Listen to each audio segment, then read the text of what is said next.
Hey everybody, and welcome to Esports Wave. We got a couple things to get into today, so I think I'll just hop right into it. First up, over at Capcom, we have Kenzo Sugimoto, the chairman and CEO, actually released a memo which was a little uplifting. It was a message to Capcom's investors, and it spoke a little bit about the refocus of the company into esports, specifically in Japan. He cited that having grown the industry in the US and the UK, they needed to really refocus on expanding it in Japan to try to make sure they were sort of a globally known company for this at the high end. This, of course, comes shortly after the dropping of Marvel vs. Capcom from EVO. So, I mean, there's probably a little bit of, I guess, quelling of fears going on here. But this is important. For the longest time, Capcom was, of course, considered one of the peak performance companies for one-on-one competitive gaming. Around the same time, SNK would release games that would come and go. People just didn't seem to have as much interest in those over Capcom's titles. Street Fighter just seemed more universally recognizable. But in the past couple years, this seemed to fall off. And I mean, we even heard of a lot of games getting canceled. A couple Mega Man games that just all of a sudden, nope, we're not making them anymore. We even had games disappear. I mean, do you guys even remember deep down? It was looking pretty grim for Capcom for a while there, but it feels like at the beginning of this year, they're really trying to make a turn for the better. It sort of started in December when the Capcom Cup completed. It showed really how far Street Fighter V has come since it was originally released in 2016 with such poor everything. It was a miserable title to look at. Bad refresh rates, bad input times. It was just this terrible product that had really low quality to it, and everyone kind of was immediately turned off by this. Since then, I mean, I've been playing it. It still has some issues with Wacom tablet drivers and touch drivers on PC. It'll crash, but I mean, if you can get it working, it's pretty smooth, it's pretty responsive, and the characters feel great. So it seems to be back up to where, at the very least, it should be in terms of competition. We also have the release of Monster Hunter World, which is blowing up. Everyone seems to love this game. As well, we had the support shown for the Nintendo Switch that has also pushed them into the forefront on that market as well. On top of all that, to hear that Sugimoto is pushing the company into the esports arena a little bit harder than maybe they've been in the past, it's gonna be pretty incredible. Capcom's in a position now for this to be an achievable future for them. Currently, their goals seem to be with the Asian Games and the Paris Olympics in 2022 and 2024 respectively. Both of these events are normally for the more physical of sports, but they've both said they're going to involve esports in some way, shape, or form, and for Capcom to be left out of these would be terrible for that brand, so they're definitely going to push for quality, efficiency, and to show what they can bring to the table in terms of entertainment. Sugimoto also spoke in this memo about other companies in Japan who, through falsifying information about the products they were releasing and that backlashing onto them as companies and destroying most of them, it seems like that moment has brought fear into him that maybe they should be doing more focus on quality control than anything else while releasing great products that people will enjoy. So this could be a wonderful wake-up call for a lot of people who've been looking at Capcom as more of just like they'll release anything, it'll probably be garbage or just re-releases of old stuff. I think we're going to see some incredible things come out of them instead. And this is a great thing for me. I love competitive games, team-based, one-on-one, any of it. It's enjoyable to watch. The communities that grow around them tend to be awesome. In other esports news, and this is the big story that's been all over my feeds for the past couple weeks, the Overwatch League has gained its first female player. Kim Se-yoon, and I'm hoping I say that right, who goes by Geguri in Overwatch, was picked up by the Shanghai Dragons recently, along with 2 other players. A quick history for those who don't know, back when Overwatch was starting, Geguri came forward and showed off her skills on a character known as Zarya.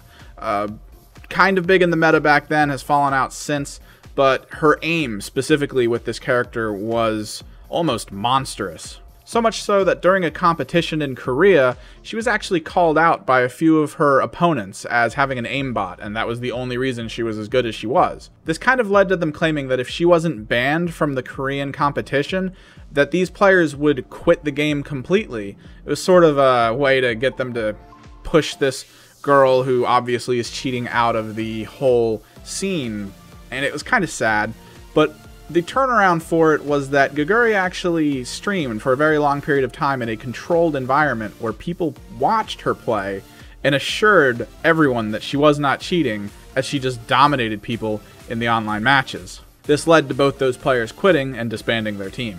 After this point, she had joined a couple teams during the Overwatch Apex tournaments. These are the precursor tournaments to what is now the Overwatch League. During her time in the Apex tournaments, she didn't really perform that incredibly well. The teams she was on probably weren't the best or most cohesive, so it didn't really see much potential out of her there. But she is considered the world's #1 playing Zarya character, and her overall mechanical accuracy, which translates to many other characters in the game, isn't something to be laughed at. So a question kind of arose to a lot of the players, a lot of the team owners, as to why she wasn't brought in, and some people brought up the issue of, is it for PR, or is she actually going to be a good player among the rest of the teammates? Whether or not her being the first female player in the league might cause a little too much pressure to occur and a little too much toxic backlash if she doesn't achieve high accolades throughout the whole series. Some of those interviews felt like double standards, some of them just felt really off.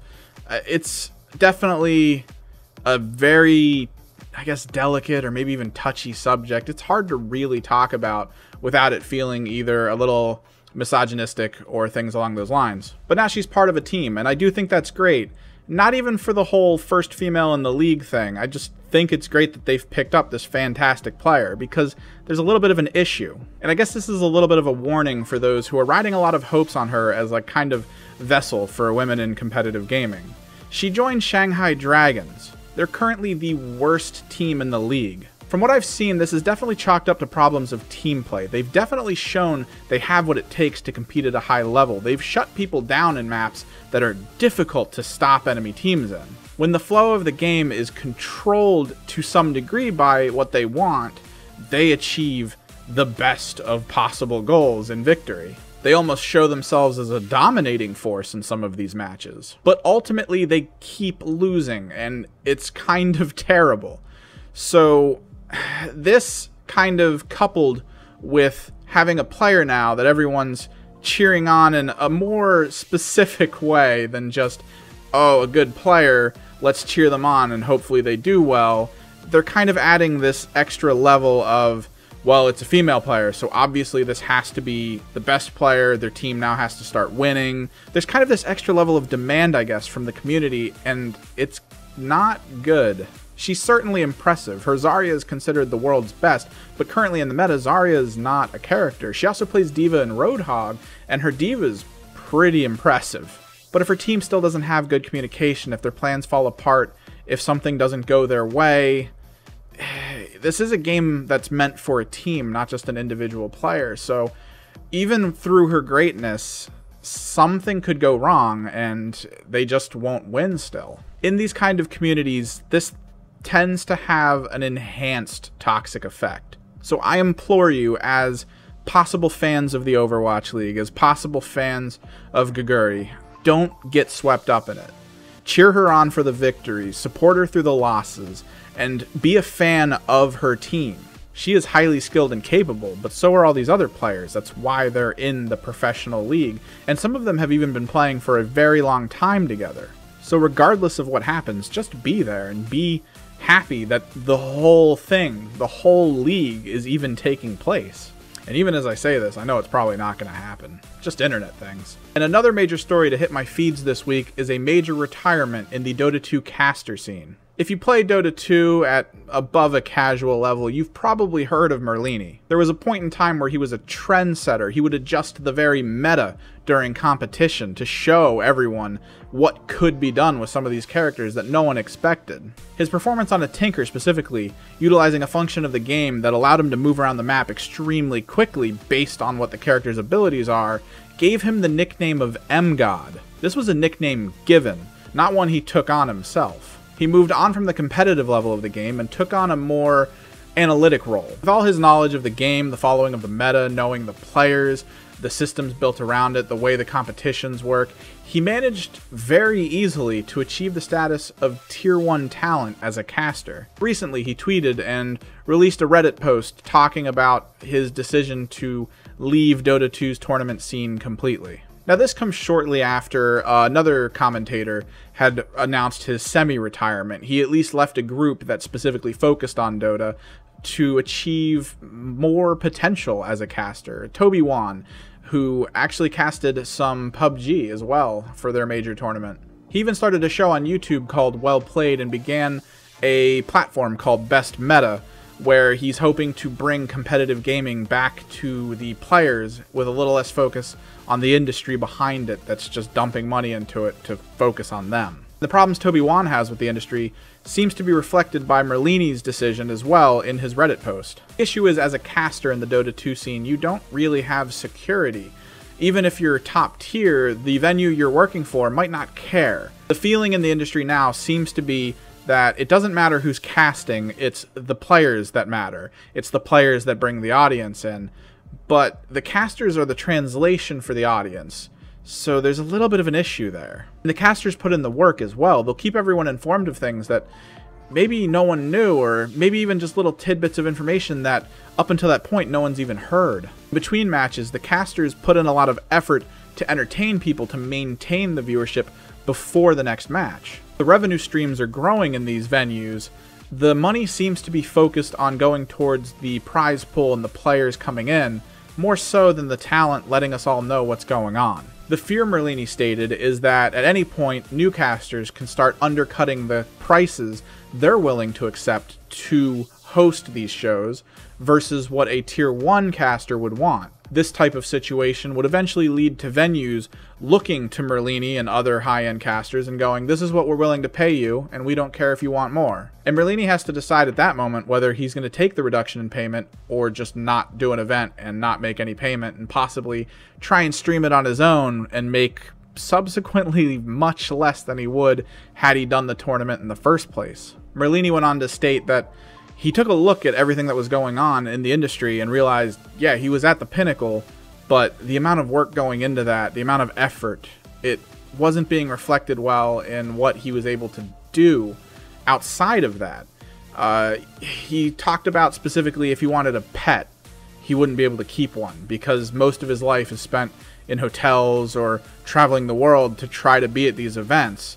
He wouldn't be able to have a pet, let alone a family at that point. If he wanted to settle down, he'd only be able to spend about half the year with them on average, and the rest, they wouldn't even be able to see him. He would just be traveling all the time. And one day, the organization could just go, we don't want to pay this guy anymore, so we're not going to really talk to him about coming to our events, and all of a sudden he's just not making money anymore. He talked about how all his friends went through college and now they're all doctors and software engineers and their lives are stable. They're able to have those kind of lives for themselves. But for him, it's not achievable with how the industry is set up right now. Merlini talks about how the current path of the industry is on, since the focus is mostly on the players and the venues and the sponsors and that's it. The casters really have no security. They can't have what other people who want something stable in their lives get. It's a problem of the lack of structure. It's not a career, it's just a freelance job where some possibilities might occur. It all sounds very toxic to me, and I hope something within the Valve community for Dota 2 shifts to maybe allow these people a little bit more security in their lives for the efforts they put in. Now, Merlini didn't say where he wanted to eventually end up, so in whatever you're trying to do in your life, I hope it works out. I hope you do incredible things, and I and many others as well will always remember you as MGod. Well, thanks everyone for watching. If you liked what you saw, don't forget to hit that like button. It really helps us out. If you haven't already, drop us a sub. That'd be great, and I'll see you next time.